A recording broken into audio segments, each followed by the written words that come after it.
Hello పిల్లలు, గత వీడియోలో లాగరిథమిక్ ప్రాపర్టీస్ లో కొన్నింటిని నేర్చుకున్నారు కదా.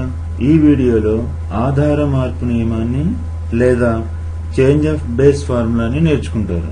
log x base a equals to log x base b by log a base b. మామూలు క్యాలిక్యులేటర్స్ లో ఓన్లీ బేస్ 10 ఉన్నప్పుడు మనం లాగరిథం వాల్యూస్ ని కనుక్కోవచ్చు. కానీ ఈ ఫార్ములాను ఉపయోగించి బేస్ ఎంత ఉన్నా సరే లాగరిథం వాల్యూస్ ని కనుక్కోవచ్చు. ఒక ఉదాహరణ తీసుకుంటున్నాను. log 25 base 3. దీని వాల్యూ కావాలంటే బేస్ ని 10కి మార్చుకొని క్యాలిక్యులేటర్ లో దీని వాల్యూ ఈజీగా కనుక్కోవచ్చు. చేంజ్ ఆఫ్ బేస్ ఫార్ములాను ఉపయోగించి log 25 బేస్ 3 ని log 25 base 10 by log 3 base 10 గా రాయవచ్చు. ఇప్పుడు అసలు చేంజ్ ఆఫ్ బేస్ ఫార్ములాని ప్రూవ్ చేద్దాం. log x base a equals to y అనుకుందాం. ఈ log x బేస్ a ని y గా తీసుకుంటున్నాము. ఈ లాగరిథమిక్ ఈక్వేషన్ ని ఎక్స్పోనెన్షియల్ ఈక్వేషన్ గా ఎలా మార్చవచ్చు? a power y equals to x. ఈ రెండు ఈక్వేషన్స్ కూడా ఒకే విషయాన్ని తెలియజేస్తున్నాయి మరియు రెండు సమానం. a power y equals to x. ఈ ఈక్వేషన్ కి ఇరువైపులా లాగరిథం బేస్ b తో తీసుకుంటున్నాను. log a power y base b equals to log x base b. Logarithm of power ప్రాపర్టీని నేర్చుకున్నారు కదా. log a power y base b ని ఎలా రాయవచ్చు?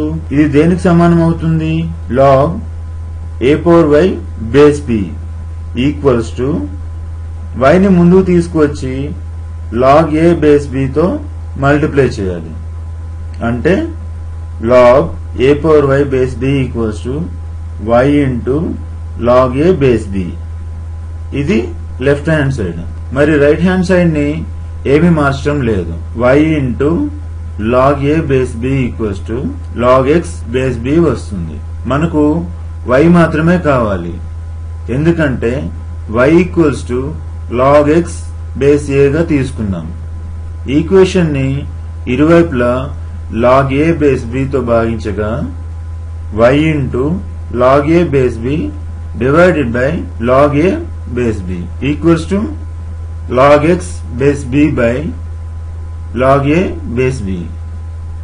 log a base b log a base b cancel చేస్తే y equals to log x base b divided by log a base b వస్తుంది. కానీ y equals to log x base a కాబట్టి దీన్ని ఇక్కడ రాస్తున్నాను. therefore y equals to log x base a equals to log x base b divided by log a base b. ఇదే మనకు కావాల్సిన change of base formula. అర్థమైంది కదా. Next వీడియోలో మళ్ళీ కలుద్దాం.